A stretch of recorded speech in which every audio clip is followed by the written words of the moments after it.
President Vladimir Putin will meet with Kim Jong Un in North Korea for what the Kremlin describes as a, quote, friendly state visit. Now, according to a letter published by North Korean state media, Putin has promised to build up trade and security systems in Pyongyang that are, quote, not controlled by the West. Rebekah Koffler is a former U.S. Defense Intelligence officer and joins us now. Rebekah, good morning to you. This is the first time Vladimir Putin is visiting North Korea in 24 years. Why now, and what is this visit all about? Two reasons. First, now that the Russia-Ukraine war is on highly escalatory path, Putin wants to make sure that he builds an anti-U.S. axis, which includes North Korea, China, Cuba, Venezuela, right? Why is that? President Biden recently authorized Ukraine to use U.S.-provided weapons to strike inside Russia.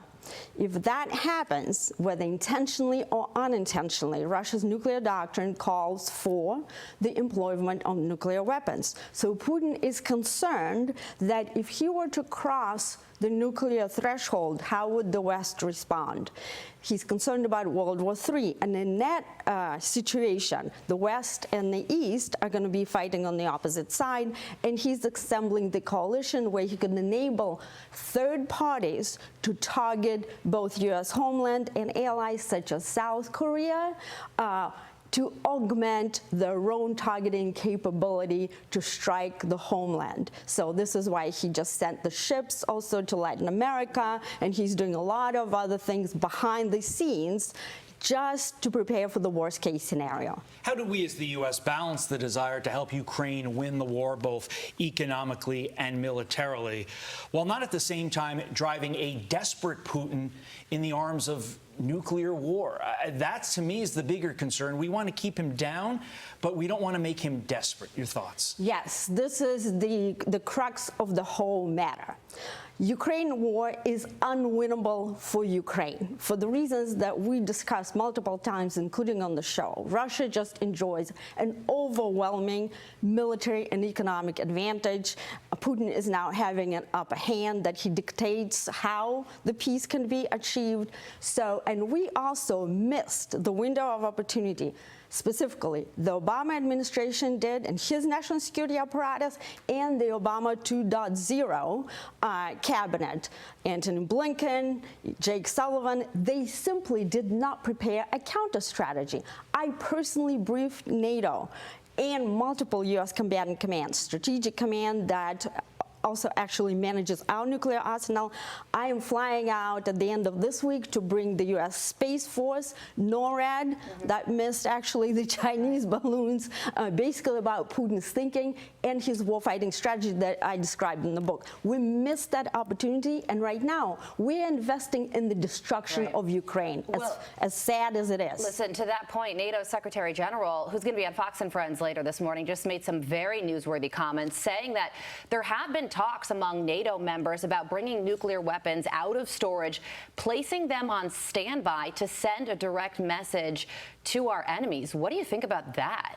I think it's an excellent idea, but it's a little too late, because nuclear weapons by themselves, they don't win wars. Right now, also the United States does not view nuclear weapons as a viable battlefield capability. Every time Putin mentions the term nukes, the Biden administration goes into a frenzy.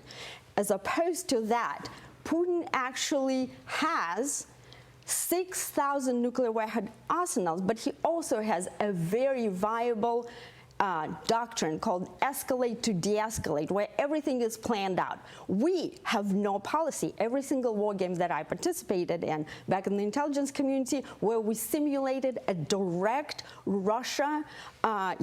conflict, Putin crossed the nuclear threshold, at which point the war game stopped. Why did it stop? Because we have no policy. Right, yeah. So we have the most wonderful weapons in the world. We have the best war-fighting force in military history, the U.S. force, but it's badly mismanaged. It's mismanaged because we have no policy on how to deter our adversaries and how to bring these wars to closure. Every single war is just dragging on and dragging on, including with much weaker adversaries than us. Yeah, that's right. And China rapidly expanding its nuclear arsenal, up 22% in 1 year, increasing their stockpile faster than any country. And now we can firmly say that Iran is a nuclear threshold state.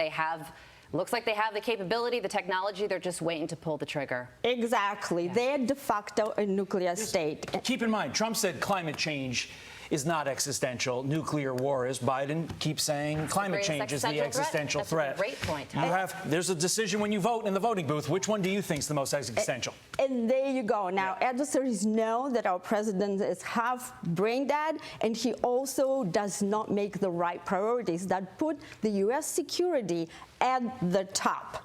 That's exactly right. Rebecca, thank you so much. And as we said, NATO's Secretary General is going to be on Fox and Friends later this morning, 8 o'clock Eastern Time. Rebecca, thank you so much for joining us. I'm Steve Doocy. I'm Brian Kilmeade. And I'm Ainsley Earhart. And click here to subscribe to the Fox News YouTube page to catch our hottest interviews and most compelling analysis.